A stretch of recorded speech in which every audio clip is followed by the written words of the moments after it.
Okay, so in the last video, we flipped the major seventh from this lower C up to a B and back down to a lower C. That was a major seventh, but when we put the C's on top and invert the interval, that turns into a minor second. A major interval turns into a minor one, and we change the number from a 7 to a 2, which when we add together, that makes 9. In this case, we have C to B flat, and back down to C. This is a minor seventh from C up to B flat above it and down to C where we started. So let me go ahead and flip these C's again. So now we have C stepping down to B flat and back up to C. If we use our interval counting trick, we start with 1 and we get to 2 for B flat. That's this black key here. We did skip exactly one key. So this minor seventh is no longer a minor seventh. This is actually going to now be, that's not what I wanted to do. Oh, that's why.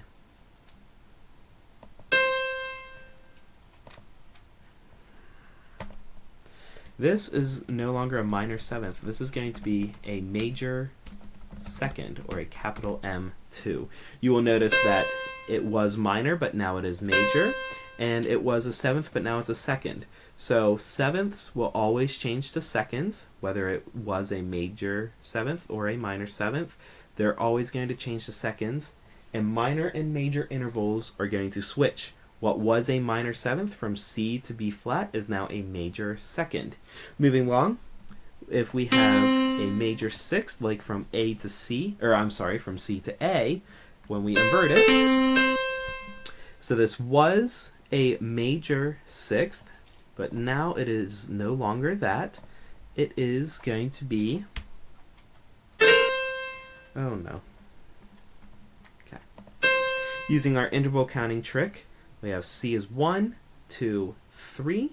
We took one whole step to get to B flat and then a tiny little step to get to that A. This is actually now going to be a minor third, or a lowercase m3.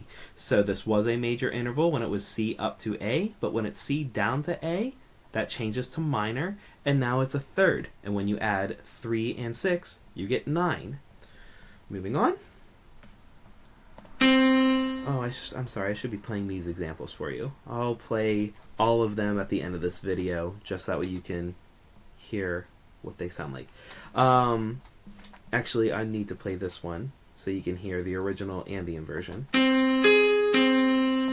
So that's a minor sixth when we go C up to A flat, but when we invert it, looking down here, we have C down a step to B flat. That's a major second, and down again. This is now going to be the opposite of minor. It is going to be major, and it's going to be a major third. So once again, what was a minor interval has changed to major, and what was a sixth is now a third. And 3 plus 6 equals 9. Oh, and now it sounds like this. So we've inverted, now it's a major third. Moving on, we have what is a perfect fifth right now. Let's go ahead and invert this. So now we have C's on top, and it now sounds like this. Now, here's where our pattern kind of changes. I have shown you that major intervals will change to minor when you invert them, and minor intervals will change to major when you invert them. Perfect intervals stay the same. This is still going to be perfect, and let me show you why. So from C, we count downward. We have 1, 2, and then a small step down to G. This is actually a perfect fourth now.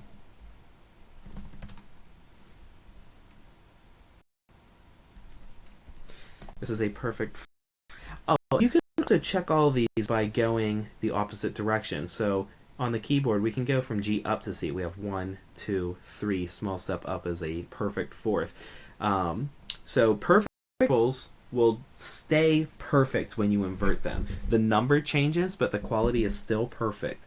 And what was a 5 is now a 4, and 5 plus 4 equals 9. 9 is this magic number.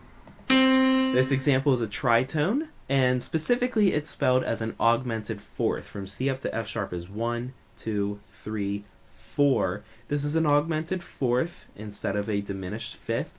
It would be a diminished fifth if it's G flat instead of F sharp. It would still sound the same though, which is this. So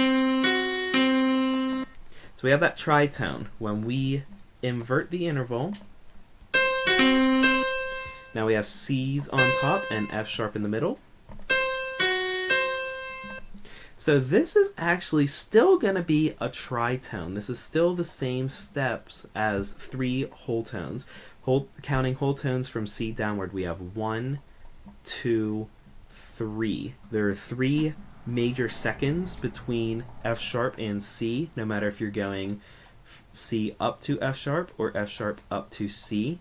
This is still going to be a tritone. However, this is now going to be a diminished fifth. We will change this from an augmented fourth to a diminished fifth, and that is because if we look at the keyboard, starting on F sharp, we have 1, 2 is G sharp, 3 is A sharp, 4 is B natural, and 5 is C. So this is now a diminished fifth.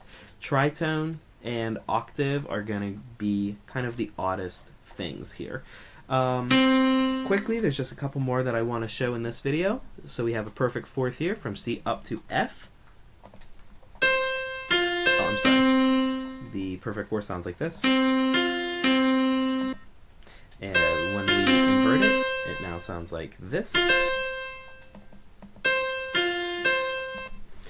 Now, like I said before, perfect intervals stay perfect. However, they will change from a 5 to a 4 or from a fourth to a fifth.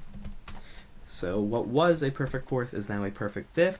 5 and 4 added up to 9. Everything adds up to 9. Major third sounds like this. Oh, I'm sorry. I don't know why it's going up there. Okay, here we go. So the original major third, C up to E, sounds like this. When we invert it, this is what it sounds like.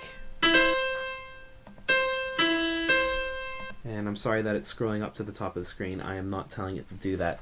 So now, instead of a major third, this is going to swap to become a minor interval. Major and minor switch.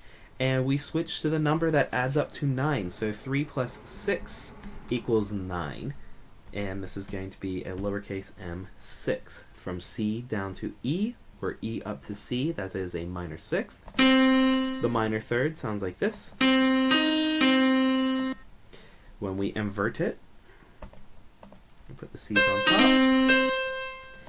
And now it sounds like this. So the minor third is now, minor is going to switch to major, and sixths change to, I'm sorry, thirds change to sixths.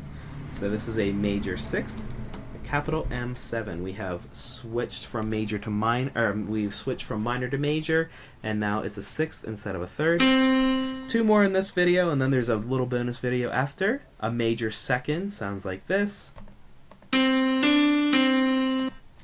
When we invert it, it now sounds like this. Once again, sorry for it scrolling up to the top by itself. Here we are. Here's the major second. So this was a major second, but we now know that we have to change from a major interval to a minor interval. We have a minor, and seconds change to sevenths. So C down to D is going to be a minor seventh, which once again sounds like this. And one more for this video, we have a minor second.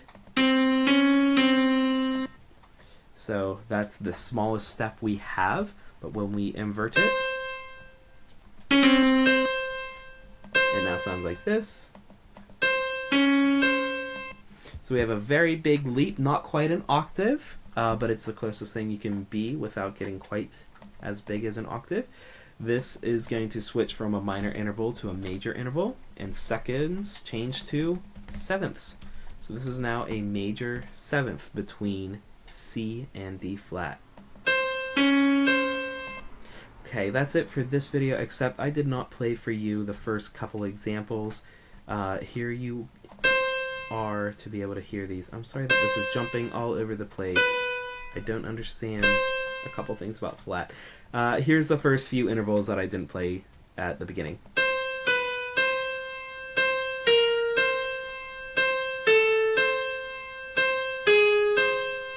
And I think that's where I started. One more video and a worksheet left.